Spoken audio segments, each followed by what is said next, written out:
Good morning all of you. ఈ క్లాసులో మనం భారత రాజ్యాంగం యొక్క సిలబస్ చూద్దాం. మనందరికీ తెలుసు, ప్రస్తుతం రాజ్యాంగంలో 25 భాగాలు ఉన్నాయి, 12 షెడ్యూల్స్ ఉన్నాయి. ఇప్పటి వరకు రాజ్యాంగాన్ని 106 సార్లు సవరించారు. అయితే ఈ క్లాసులో మనం సిలబస్ మాత్రమే చూద్దాం.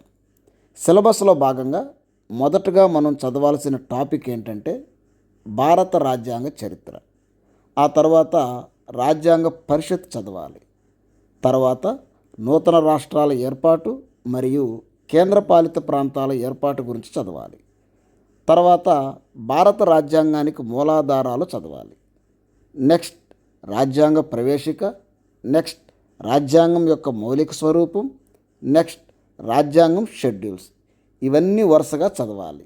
ఇవి చదివిన తర్వాత రాజ్యాంగంలోని మొత్తం 25 భాగాలు వరుసగా గుర్తుపెట్టుకోవాలి.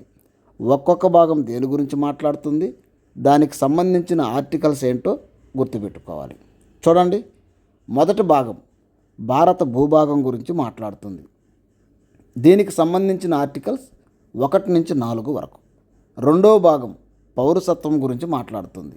దీనికి సంబంధించిన ఆర్టికల్స్ 5 నుంచి 11 వరకు. మూడవ భాగం ప్రాథమిక హక్కుల గురించి మాట్లాడుతుంది. దీనికి సంబంధించిన ఆర్టికల్స్ 12 నుంచి 35 వరకు. నాలుగవ భాగం ఆదేశిక సూత్రాల గురించి మాట్లాడుతుంది. దీనికి సంబంధించిన ఆర్టికల్స్ 36 నుంచి 51 వరకు. 4 క్యాపిటల్ ఏ ప్రాథమిక విధుల గురించి మాట్లాడుతుంది. దీనికి సంబంధించిన ఒకే ఒక ఆర్టికల్ 51 క్యాపిటల్ ఏ. 5వ భాగం కేంద్ర ప్రభుత్వం గురించి మాట్లాడుతుంది. ఈ 5వ భాగాన్ని ఈజీగా అర్థం చేసుకోవడానికి 5 సబ్ చాప్టర్స్గా డివైడ్ చేశాను. అందులో నెంబర్ 1 కేంద్ర కార్యనిర్వాహక శాఖ.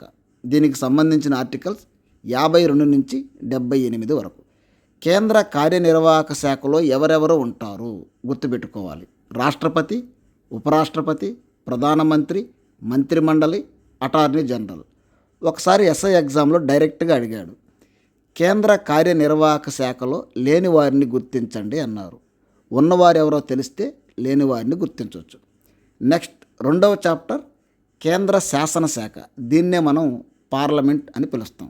దీనికి సంబంధించిన ఆర్టికల్స్ 79 నుంచి 122 వరకు. 3వ చాప్టర్ రాష్ట్రపతి శాసన అధికారం. దీన్నే మనం రాష్ట్రపతి ఆర్డినెన్స్ పవర్ అంటాం. దీనికి సంబంధించిన ఆర్టికల్ 123. ఒకసారి ఎగ్జామ్లో డైరెక్ట్గా అడిగాడు, రాష్ట్రపతి ఏ ఆర్టికల్ ప్రకారం ఆర్డినెన్స్ను జారీ చేస్తారు? ఆర్టికల్ 1, 2, 3. 4వ చాప్టర్ సుప్రీంకోర్టు. దీనికి సంబంధించిన ఆర్టికల్స్ 124 నుంచి 147 వరకు. 5వ chapter CAG controller and auditor general. దీనికి సంబంధించిన ఆర్టికల్స్ 148 నుంచి 151 వరకు. ఇది 5వ భాగం గురించి మాట్లాడుతుంది. తర్వాత 6వ భాగం రాజ్యాంగంలో 6వ భాగం దేని గురించి మాట్లాడుతుందంటే రాష్ట్ర ప్రభుత్వం గురించి మాట్లాడుతుంది. దీనికి సంబంధించిన ఆర్టికల్స్ 152 నుంచి 237 వరకు. రాష్ట్ర ప్రభుత్వంలో ఎవరెవరు ఉంటారు?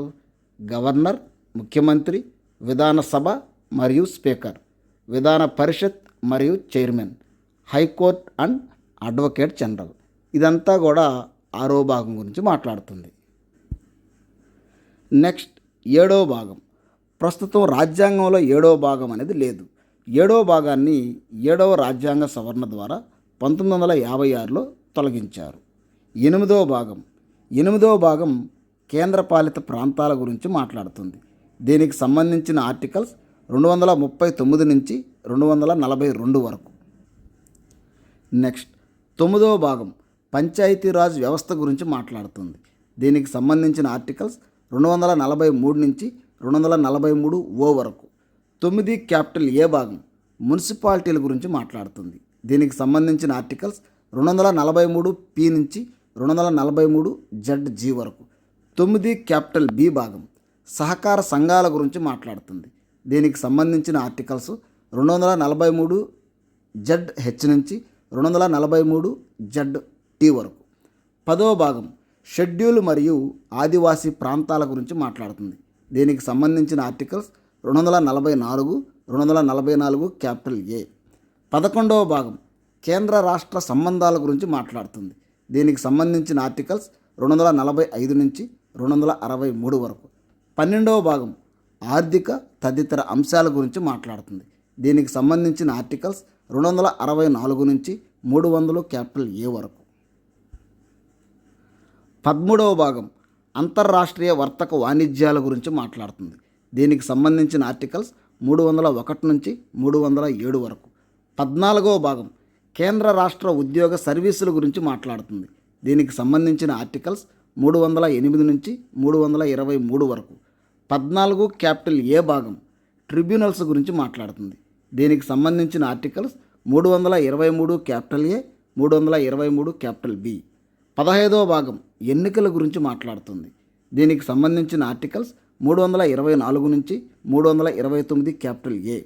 16వ భాగం ఎస్సీ ఎస్టీ బీసీలకు ప్రత్యేక నిబంధనల గురించి మాట్లాడుతుంది. దీనికి సంబంధించిన ఆర్టికల్స్ 330 నుంచి 342 వరకు. 17వ భాగం అధికార భాష గురించి మాట్లాడుతుంది. దీనికి సంబంధించిన ఆర్టికల్స్ 343 నుంచి 351 వరకు.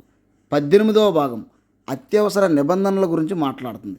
దీనికి సంబంధించిన ఆర్టికల్స్ 352 నుంచి 360 వరకు. 19వ భాగం నానావిధ అంశముల గురించి మాట్లాడుతుంది. దీనికి సంబంధించిన ఆర్టికల్స్ 361 నుంచి 367 వరకు. 20వ భాగం రాజ్యాంగ సవరణ గురించి మాట్లాడుతుంది. దీనికి సంబంధించిన ఒకే ఒక ఆర్టికల్ 368. 21వ భాగం కొన్ని రాష్ట్రాలకు ప్రత్యేక నిబంధనల గురించి మాట్లాడుతుంది. దీనికి సంబంధించిన ఆర్టికల్స్ 369 నుంచి 392 వరకు. 22వ భాగం సంక్షిప్త నామం అమలులోకి వచ్చుట అనే దాని గురించి మాట్లాడుతుంది.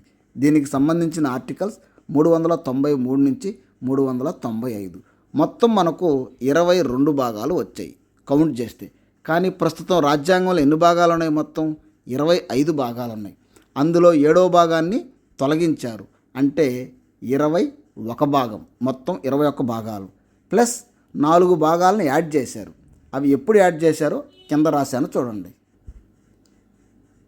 4A భాగాన్ని, 14A భాగాన్ని 42వ రాజ్యాంగ సవరణ ద్వారా 1976లో చేర్చారు. 9 క్యాపిటల్ ఏ భాగాన్ని 1992లో 74వ రాజ్యాంగ సవరణ ద్వారా చేర్చారు. 9B భాగాన్ని 2011లో 97వ రాజ్యాంగ సవరణ ద్వారా చేర్చారు. మొత్తంగా ప్రస్తుతం రాజ్యాంగంలో 25 భాగాలు ఉన్నాయి. తక్కువ టైంలో ప్రిపేర్ అయ్యే విధంగా పాలిటీ షార్ట్ నోట్స్ తయారు చేశాను. ఇదే విధంగా ప్రతి వీడియో నేను అప్లోడ్ చేస్తాను. సబ్స్క్రైబ్ చేసుకోండి, షేర్ చేయండి. Thank you.